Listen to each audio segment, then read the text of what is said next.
Hi everyone. तो कल मेरा IBPS PO मेंस का एग्ज़ाम था। तो स्टार्ट करते हैं। सबसे पहले जीए से स्टार्ट करते हैं। तो जीए जो था उसमें मोस्टली सारा अक्टूबर से आया हुआ था और सबसे ज़्यादा मेरा बैड लक ये है कि मैं अक्टूबर को छोड़ के सब करके गई थी। मतलब सब अच्छे से करके गई थी डेप्थ में, मतलब सितंबर तक का जो था बहुत अच्छे से था। उसके बाद अक्टूबर का भी मैंने किया था, बट वो क्या था, ऊपर ऊपर से मैंने कर लिया था क्योंकि मेरे पास इतना टाइम नहीं बचा था। मैंने यही सोचा था कि जो जितना मैंने किया हुआ है मैं उसको अच्छे से रिवाइज़ कर लेती हूँ। हाँ, अक्टूबर का भी करना है लेकिन उसको थोड़ा सा ऊपर ऊपर से कर लूँगी। तो मैंने 2 हफ्ते का अक्टूबर का किया था और एक वीडियो भी देखी थी जो अक्टूबर से रिलेटेड। बट ठीक है, बट उससे इतना नहीं फंसा क्योंकि मैं डेप्थ में नहीं करके गई थी उसे। और अक्टूबर से एटलीस्ट 60-70% अक्टूबर से क्वेश्चन आए थे। तो ये जो अगर किसी का कोई बैड लक होगा तो क्या होगा, तो यही है। उसके अलावा मतलब जो क्वेश्चंस थे जैसे सितंबर से थे, जैसे स्पिनोजा करके जो है, मतलब जो जोईता गुप्ता हैं उनको क्लाइमेट चेंज के लिए उन्हें मिला है। और नॉर्वे का जो नोबल प्राइज़ जो है उसका आंसर जो था नॉर्वे था। तो कुछ कुछ क्वेश्चन हैं जो सितंबर के मंथ से थे जिनको मैं अच्छे से करके गई थी, जो मेरे फंसे थे। जैसे कि एक का रेट था सितंबर का था ये क्वेश्चन 25-25-50, तो वो सितंबर की बैंकिंग अवेयरनेस का था। और मतलब ऐसे क्वेश्चंस हैं जो मेरे सही भी हुए हैं, लेकिन मुझे बहुत कम क्वेश्चंस थे जो जीए में आ रहे थे। तो मैं क्या करती, तो मैंने कुछ कुछ क्वेश्चन में मतलब श्योर नहीं थी, फिर भी मैंने किया और उसके बाद भी मेरे 18 हुए। मतलब मैं तुक्के भी मारे हैं, मतलब श्योर नहीं थी, चलो ये हो सकता है, क्योंकि मैं इतने कम क्वेश्चन नहीं कर सकती थी। तो ये हो सकता है या ये मतलब होना चाहिए, तो मैंने ऐसे करके 18 क्वेश्चन उसके अटैम्प्ट किए। और मतलब मैं अक्टूबर नहीं करके गई, मतलब बहुत अच्छे से नहीं करके गई क्योंकि मेरे पास टाइम नहीं था। मैंने सोचा कि जितना हो गया है उसको अच्छे से रिवाइज़ कर लो और कुछ वीडियोस देख लो।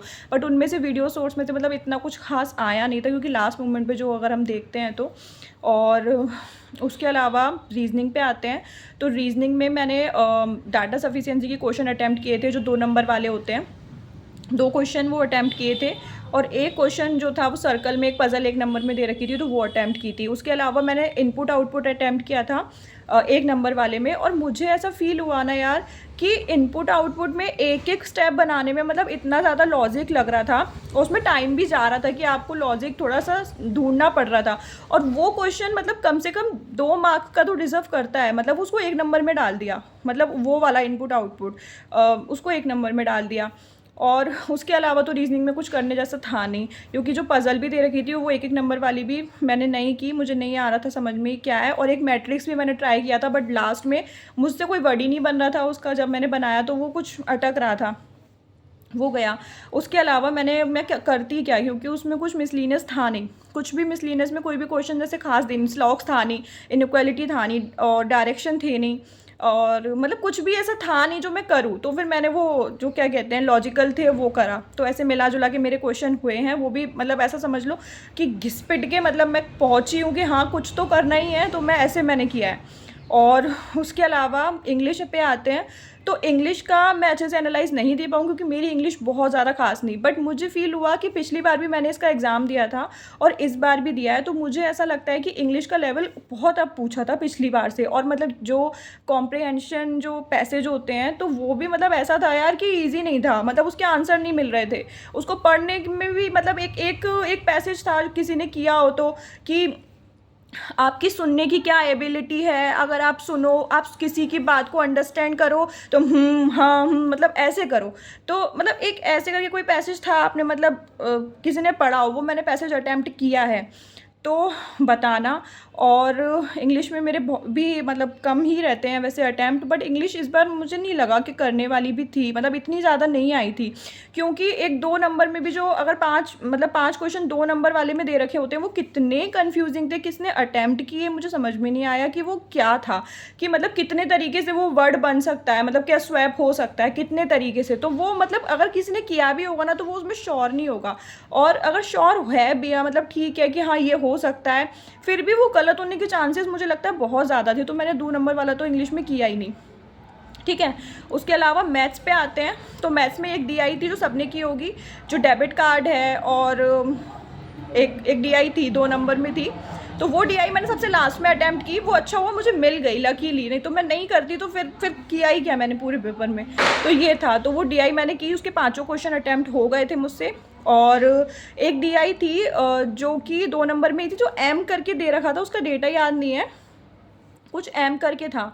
तो वो ऐसी कोई डीआई थी, बट उसका मुझसे एक ही क्वेश्चन हुआ, उसके सारे क्वेश्चन होने चाहिए थे बट वो मुझसे निकल नहीं रहा था, पता नहीं। फिर उसके बाद जो एक नंबर में जो सीरीज़ होती है ना, तो उस पर गई थी। बट एक जो ऊपर की सीरीज़ है ना, वो मुझे उसका लॉजिक नहीं आ रहा था समझ में, मतलब मैंने 3 की, उसमें से 4 क्वेश्चन थे।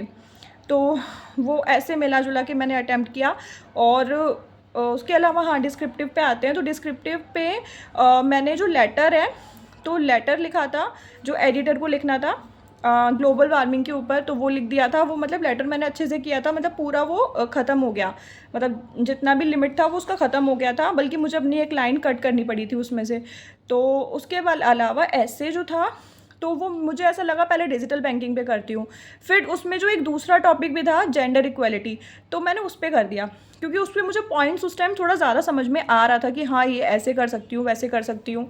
तो मैंने जेंडर इक्वलिटी पे किया है। और उसके कुछ लास्ट के जो वर्ड्स होते हैं ना, वो रह गए थे मेरे, पूरे नहीं हो पाए। और ओवरऑल पेपर मतलब इतना, जैसे इतना सोच के गई थी ना, तो वो इतना ही जैसा था और वैसा ही हुआ है। और मुझे बस ये थोड़ा अफसोस है कि यार मुझे अक्टूबर पढ़ लेना चाहिए था, नहीं कि काफ़ी अच्छा अटैम्प्ट हो जाता मेरा जीए में। और मेरा जीए मुझे लगता है कि मैं अच्छे से कर लेती हूँ, अगर मेरा मतलब उस पर अगर मैं अच्छे से अपना करूँ तो। बट शायद मेरा डिसीज़न सही नहीं था वो। और उसके अलावा आज मेरा एसबीआई पीओ का भी एग्ज़ाम था। और आज मेरा एसबीआई पीओ का एग्ज़ाम था आगरा में, और कल मेरा आईबीपीएस पीओ का एग्ज़ाम था कानपुर में। तो ठीक से कुछ भी नहीं हो पाया, बट ठीक है, आज मेरी लास्ट शिफ्ट थी। तो किसी को रिव्यू चाहिए तो बताना, वैसे लास्ट है तो अब किसी को चाहिए भी नहीं होगा। और मेरे वैसे कितने अटैम्प्ट हुए, 66 उसमें अटैम्प्ट हुए हैं। और आईबीपीएस क्लर्क मैं ख़राब कर दी। आईबीपीएस पीओ मतलब एक्सपेक्टेशन जितनी थी तो ऐसा तो नहीं है, बिल्कुल ही ख़राबी, वो भी शायद माना जाएगा। और देखते हैं यार आगे क्या होता है। आप भी बताना आपके कितने अटैम्प्ट हुए, पेपर कैसा रहा, अच्छा रहा, बुरा रहा, जैसा हो सब बताना।